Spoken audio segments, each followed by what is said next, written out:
En Côte d'Ivoire, la commission électorale est à la botte de Ouattara. Le conseil constitutionnel est à la botte de Ouattara. Les médias publics sont à la botte de Ouattara. Les caisses de l'État sont à la botte de Ouattara. Il s'octroie 342 et à presque 400 milliards de francs CFA de budget de souveraineté, lui tout seul, en tant que président de sa république bananière.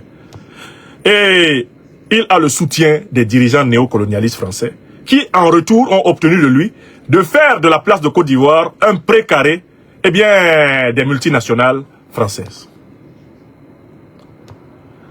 Parce qu'il brade la Côte d'Ivoire pour ses amis français, occidentaux en général, il lui a été donné carte blanche pour écraser le peuple ivoirien et installer une dictature de fer, remplissant les prisons de pasteurs, de prêtres, d'imams, remplissant les prisons de leaders d'opinion, remplissant les prisons d'intellectuels, massacrant les opposants, pourchassant les lanceurs d'alerte, contraignant les uns et les autres à l'exil et s'accaparant des biens de ses victimes, tout en spoliant progressivement le peuple de Côte d'Ivoire de ses propres terres, en compagnie de sa très boulimique épouse, qui, sous couvert d'agence immobilière de Côte d'Ivoire, a en fait réalisé le hold-up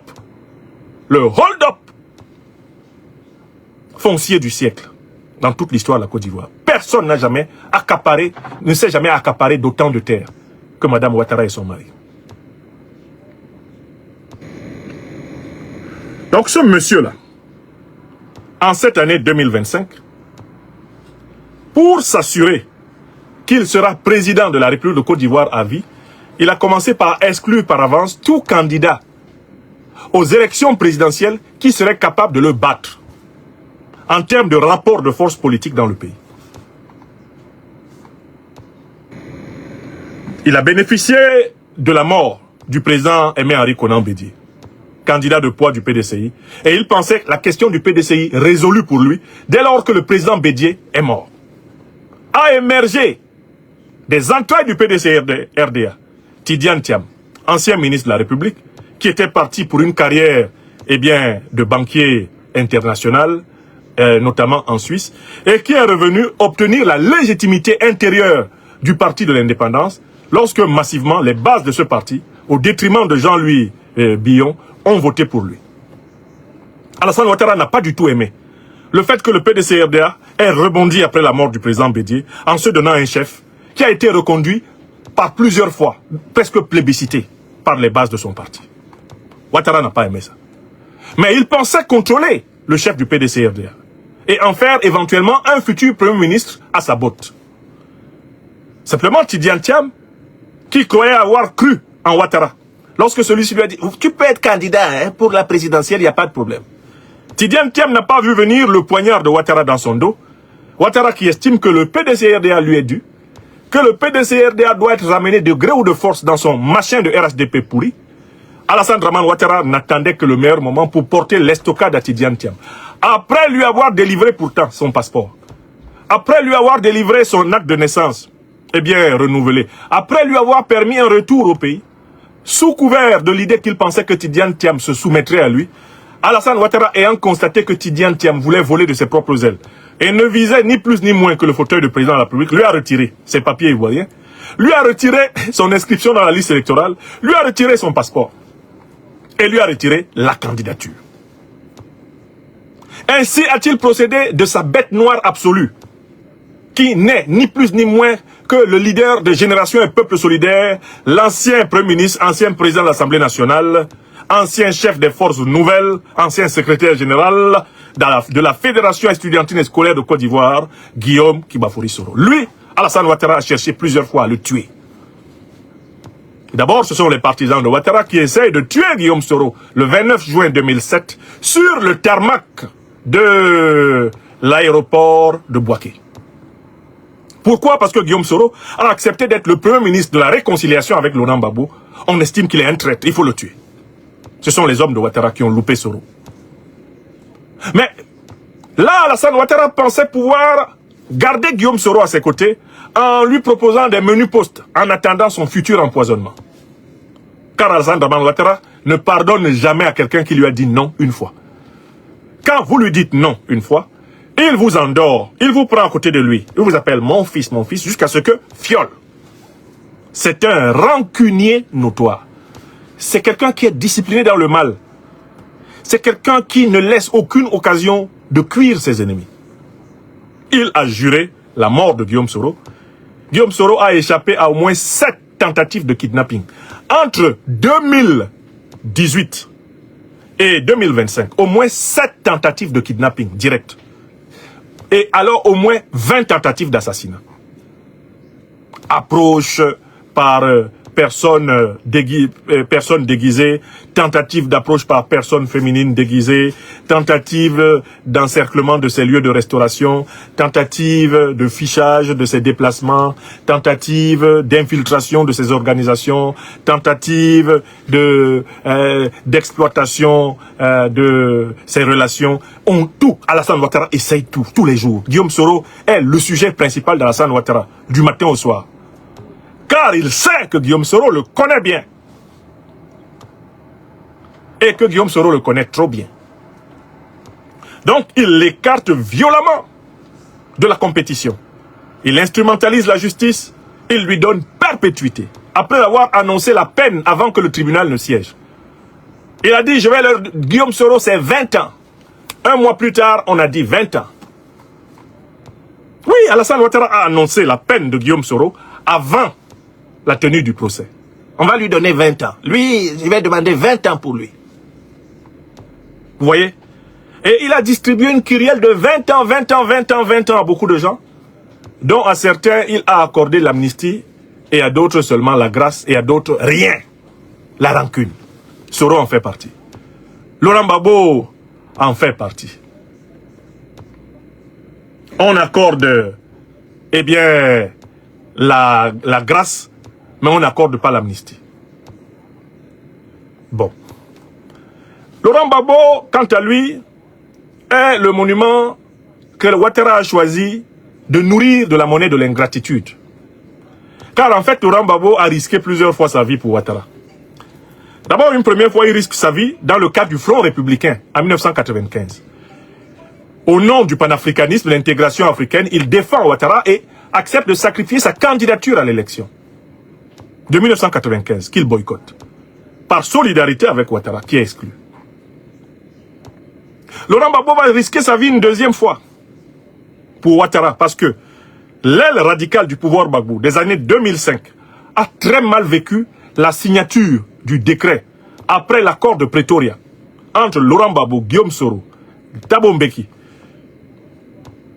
L'aile radicale du FPI d'alors a très mal vécu la signature du décret en vertu de l'article 48 de la Constitution de 2000, par lequel le président Gbagbo autorisait exceptionnellement Alassane Ouattara d'être candidat. Laurent Gbagbo aurait pu être assassiné par l'un des siens. Tellement ils en voulaient à Ouattara pour ce qu'il leur avait déjà fait endurer, que quand il signe ce décret, une partie de son propre parti est très en colère contre lui. Ils sont là, ils peuvent témoigner. Vous savez, il y a des leaders qui ont été assassinés par leurs radicaux. On parle parfois de Yitzhak Rabin en expliquant que Rabin a été tué par quelqu'un qui lui en voulait parce qu'il avait accordé aux Palestiniens des avantages que les radicaux, eh bien sionistes, ne voulaient pas voir accordés aux Palestiniens. Ils ont tiré sur leur propre premier ministre, ils l'ont tué. Donc, Laurent Gbagbo a risqué sa vie là. En 2005, quand il a signé ce décret. Et par la suite, sa vie, elle va être fortement menacée lorsque, appuyé par l'ONU et la France, Alassane Ouattara risque de le tuer dans sa résidence, eh bien, présidentielle. Troisième fois. Très bien. Alassane Ouattara a une ambition contre Laurent Gbagbo, c'est de l'humilier jusqu'à la fin de ses jours. Alassane Ouattara a une ambition contre Laurent Gbagbo, c'est d'essayer de briser la volonté de souveraineté inextinguible de cet homme. Et ce qu'il déteste chez Gbagbo et chez Soro, c'est le fait que ces deux hommes d'État, en particulier, ne se sont jamais soumis à ces quatre volontés. Ils se sont toujours tenus droit devant lui. Et Alassane Ouattara n'aime pas qu'on se tienne droit devant lui. Alassane Ouattara, comme l'a dit l'ancien Premier ministre, perd son âme, Charles Konan Banny, fait partie de ces gens qui conçoit l'amitié uniquement en termes de soumission. Si tu es son ami, soit il te domine, soit tu le domines.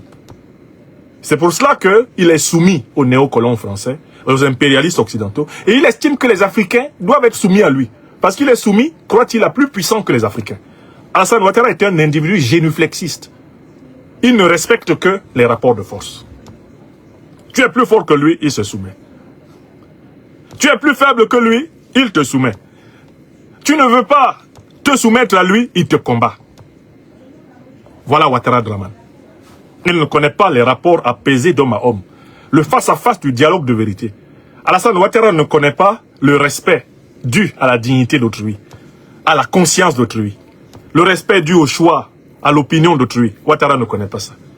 Dès que vous le contrariez, une succession de jurons très connus commence à défiler dans son crâne. Nyamorode, Batrade, Dangaden, tu vas voir. Ce sont les 4 paroles qui résonnent dans le crâne du satrape.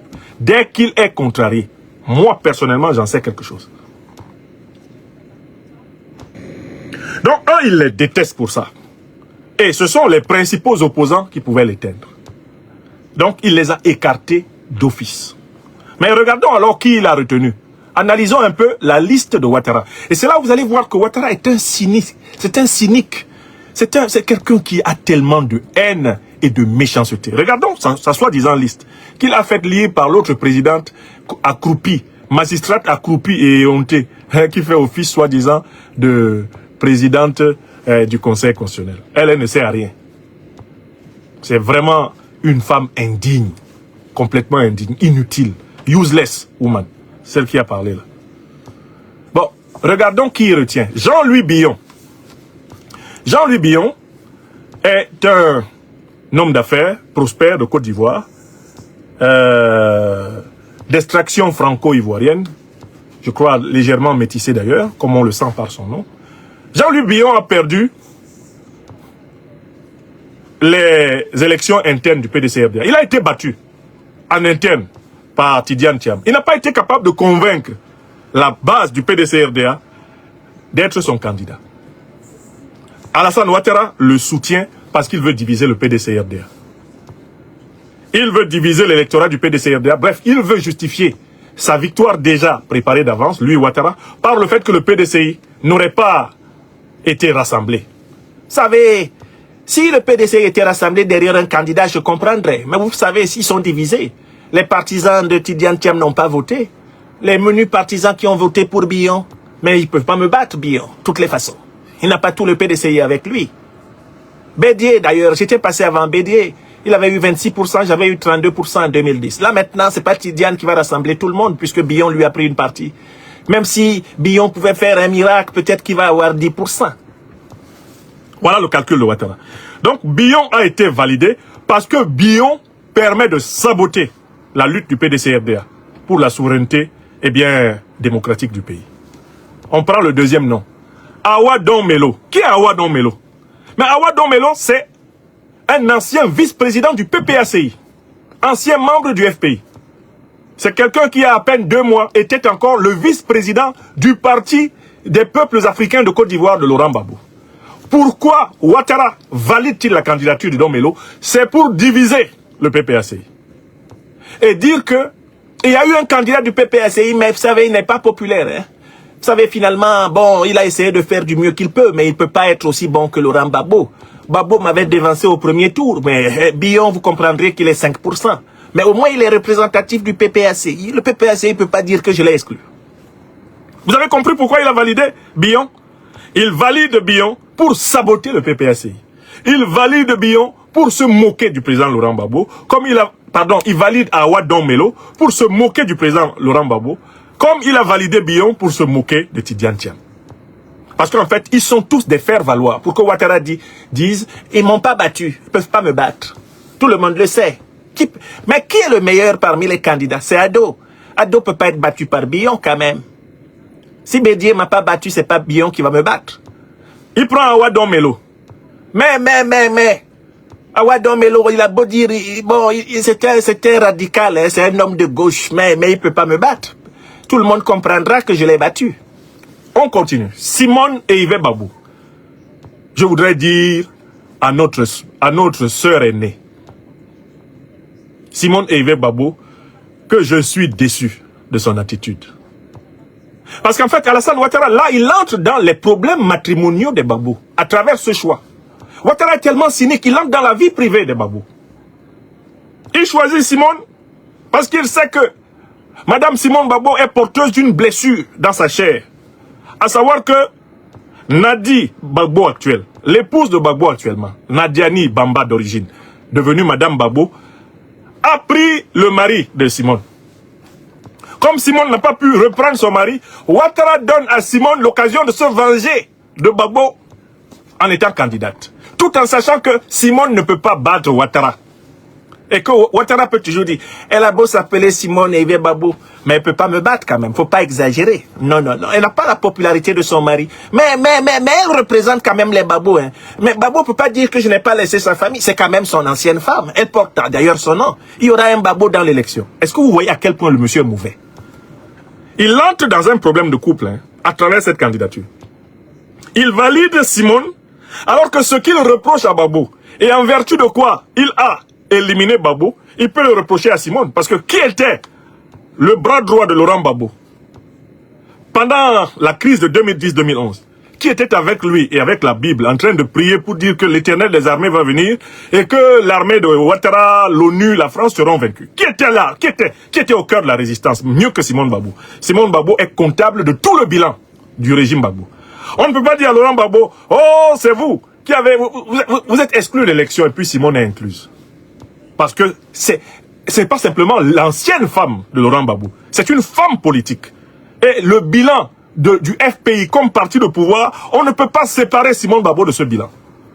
Le bilan de Laurent Gbagbo, président de la République, c'est le bilan de Simone. Parce que Simone était non pas simplement son épouse au sens privé du terme, mais elle est sa camarade politique et son bras droit principal. Donc vous voyez très bien ce que Ouattara fait. Il amène en politique un problème familial privé. Il choisit l'ex-femme de Gbagbo, d'abord pour faciliter le règlement de compte entre Simone Gbagbo et Laurent Gbagbo. Parce que Simone Gbagbo, elle n'a pas arrêté de se plaindre. Rendez-moi mon mari. Comment on lui a pas rendu son mari? La voilà donc maintenant utilisée par Alassane Dramane Ouattara pour assouvir sa vengeance contre sa rivale. La voilà donc se retrouvant servir un plan contre le peuple ivoirien. Vous voyez à quel point Ouattara est mauvais? Ouattara entre dans ton couple. Il entre dans ta vie matrimoniale pour faire sa politique dedans. Il vient faire sa politique dans ton lit. Ouattara avait envoyé des gens en Léké pour chasser le président Henri Konan Bédié dans sa chambre à coucher, où ils l'ont trouvé et l'ont menacé de le tuer. Il a allumé un cigare, il a dit, ce que vous voulez faire, faites-le. Je ne sors pas. Ouattara entre là, dans le lit de Laurent Gbagbo. Alassane Ouattara vient se mêler des problèmes matrimoniaux des Gbagbo. Il prend le nom de Gbagbo, il traîne ça pour amener ça dans l'élection, en sachant bien que Laurent Gbagbo, lui, il est exclu. Mais il maintient Simone et Yves. Ça, c'est pour chauffer le cœur, chauffer le rognon de Gbagbo. C'est aussi, bien sûr, pour chauffer le rognon de Nadi Gbagbo, de naissance Nadiani Bamba, l'épouse actuelle du président Laurent Gbagbo. Et le but est vraiment de mélanger tout le monde. Ça, c'est Ouattara. Ça, c'est Ouattara. C'est Ouattara. Vous voyez, Alassane Ouattara est un démon à forme humaine. Un démon d'allure humaine. De l'humanité, Ouattara n'a que l'allure. C'est-à-dire une certaine apparence. Mais au fond, c'est un démon. Quand vous le regardez très bien là, vous voyez bien ses cornes. C'est un individu cornu. Voilà pour Simone et Yves Gbagbo. Madame Gbagbo, notre sœur aînée, de la génération même de vraiment notre doyenne, elle sait très bien qu'elle ne peut pas être déclarée vainqueur de cette élection. Elle y va pour régler des comptes personnels. Avec son ex-mari et avec sa rivale. Ça s'appelle candidature et règlement de compte matrimonial. C'est une candidature de crise matrimoniale. C'est honteux. Quand on est une femme politique, une femme d'État, on doit se placer au-dessus des considérations privées lorsque ce qui est en jeu, c'est la nation. Et c'est le lieu ici de saluer le président Aimé Henri Konan Bédié, de lui rendre un hommage mérité. Car en 2020, quand il a vu que les autres candidats légitimes de l'opposition, donc Guillaume Kibafori Soro par exemple, étaient exclus de l'élection, le président Bédié a refusé d'y participer. Il a dit, je ne vais pas cautionner une mascarade électorale. Le président Bédié a refusé, a retiré sa candidature. Si Madame Simone Yves Gbagbo, Awa Don-Melo ou Jean-Louis Billon avaient le sens de l'État, le sens de la nation ivoirienne, il se retirerait de la course à l'élection présidentielle. Au nom de l'intérêt général. Au nom de la résistance ivoirienne. Il dirait, nous ne sommes pas candidats. Prenons une autre, la dernière dans la liste. Henriette Lagou. Henriette Lagou, c'est la serviette, c'est la serpillère de Ouattara. Il l'a utilisée comme faire valoir en 2020, en 2015. Elle a toujours été à sa merci. Tous ces parrainages, c'est Ouattara qui lui a donné. C'est Ouattara qui a fabriqué la candidature de Lagou Henriette. Lagou, c'est une lèche-cul de la Ouattari. C'est ce qu'elle est. C'est la description, c'est pas une insulte. C'est la description, c'est pas une insulte. Donc voilà les... Alors, si ces gens-là aiment le peuple de Côte d'Ivoire, Jean-Louis Billon, Awa Don Melo, Simone Eivet, Henriette Lagou, ils doivent dire immédiatement qu'ils refusent d'être candidats. Ils doivent laisser Alassane Ouattara seul avec son bulletin de merde en main. Si Henriette Lagou, Simone Eivet Babou, Awa Don Melo, Jean-Louis Billon aiment le peuple de Côte d'Ivoire, c'est maintenant qu'ils doivent le rejoindre. Rejoindre la lutte du mouvement Trop, c'est trop. Mais est-ce qu'ils en auront le courage? Est-ce que Henriette Lagou, là, avec sa manière de laper les moindres morceaux de viande que Ouattara lui jette et les os que Ouattara lui jette de sa table, est-ce que celle-là va avoir le courage de laisser le peuple ivoirien lutter et d'enlever son estomac sans fond sur la route du peuple ivoirien? Quand on regarde Madame Simone Babou, est-ce qu'elle peut apaiser son cœur, laisser cette affaire matrimoniale de « on m'a arraché mon mari » et rejoindre le mouvement Trop c'est trop pour combattre avec le peuple de Côte d'Ivoire, qu'elle ne devrait jamais contourner et laisser. Elle sait très bien que Ouattara ne proclamera jamais, ne laissera jamais qu'on dise Simone Babou a gagné. Jamais. Elle le sait. Et elle-même sait que son parti politique n'a pas une envergure nationale. Le mouvement des générations capables. En vérité, elle le sait. Elle sait aussi que les partisans du président Laurent Gbagbo ne vont pas transférer mécaniquement leur voix à son ex-femme. Parce que eux, ils considèrent le fait même qu'elle soit candidate, alors que lui, on l'exclut, comme une trahison idéologique suprême. Madame Gbagbo devrait retirer sa candidature. Mais elle avait déjà prévenu, dans une interview sur France 24, qu'elle espère que si elle est candidate, son ancien époux la soutiendrait. C'est là que j'ai compris que c'est Ouattara qui était derrière elle, c'est Ouattara qui la poussait. Elle a toujours une manière de caresser un peu Ouattara, tout en disant des vérités. Maintenant, tout éclate en plein jour. Elle nous déçoit. Madame Simone Eivet Babou nous déçoit. Mais il n'est jamais trop tard. Elle qui a parfois des révélations fulgurantes du Tout-Puissant, elle peut sortir demain matin et tenir le seul langage qui est attendu d'elle. Je retire ma candidature parce que cette élection ne mérite pas ma caution. Je rejoins le combat du mouvement Trop c'est trop. Si elle le fait, je viendrai ici faire une conférence en son honneur. Pour lui dire merci. Et lui dire, Yako, les douleurs privées, tu les as avalées pour soutenir ton peuple. Comme a su le faire le président Aimé Henri Konan Bédié. Awa Don Melo, qui se positionne comme le partisan du monde multipolaire, l'idéologue communiste, le matérialiste historique, il a un petit problème persistant. C'est que je ne sais pas quel est le rêve qu'il a eu dans sa tête à lui. Je ne sais pas si c'est un guérisseur ou un sorcier qui lui a dit que quelque part, par miracle, lui, il peut gagner l'élection présidentielle en Côte d'Ivoire. Mais, mon cher frère Awa Don Melo, quelle est l'ampleur de votre impact pour gagner une élection présidentielle en Côte d'Ivoire? Si ce n'est l'idée que les partisans de Laurent Gbagbo vont se déporter vers vous. Moi, quand je connais les partisans de Laurent Gbagbo, je ne les vois pas se déporter sur quelqu'un. Je ne vois pas les partisans de Laurent Gbagbo se déporter sur quelqu'un. Je ne vois même pas Laurent Gbagbo se tenir devant ses partisans en disant « Votez Awa Don Melo » ou bien « Votez ». Il va y avoir désobéissance. Et Ouattara va même en profiter pour dire « Ils n'ont pas suivi le mot d'ordre de Gbagbo ». Je ne vois pas Laurent Gbagbo se tenir devant les gens du PPACI et dire « Votez Awa Don Melo ». Parce qu'au moment où une lutte qui rassemble largement l'opposition ivoirienne est possible, Awa Don Melo fait faux bond. On doit se dire très clairement que lui aussi a été opportunément exploité par Ouattara. Et il avait commencé ça depuis un moment. Il faisait des petites messes basses à l'intérieur du PPSI. Il était venu organiser une réunion bizarre ici à Paris. J'ai eu vent de ça. Et je disais, il va trahir le président Babou. Hey, il va trahir le président. Et ça, c'est une trahison. Si tu es le vice-président de quelqu'un qui lui est exclu de l'élection et tu t'en vas être candidat contre sa volonté, est-ce que c'est bien? Est-ce que c'est la ligne que le parti PPACI a retenue? Est-ce que c'est la ligne du parti? Donc, je dis à Awa Domelo, vous jouez à un jeu trop dangereux. Parce que si ça ne se passe pas comme vous voulez là, vous allez porter le bilan de Ouattara avec vous. Camarade Awa Domelo. Si Alassane Ouattara tombe, si les Alassanistes partent en exil, vous allez suivre. Hein? Quand ils vont tomber là, si vous restez dans votre posture de trahison là, le bilan de Ouattara sera le vôtre. Hein? Il y a des gens qui pensent qu'ils peuvent soutenir Ouattara contre le peuple ivoirien et après leur vie va continuer comme avant. Ce n'est pas vrai. Hein? Vous tombez avec lui. Vous tombez avec lui. Hein? Quant à Jean-Louis Billon, bon, lui, de toutes les façons, on a bien vu qu'il n'était pas capable de gagner l'investiture à l'intérieur du PDCI. Mais Jean-Louis Billon, si vous ne pouvez pas gagner dans le PDCI, l'investiture, c'est dans le pays que vous pouvez gagner l'élection.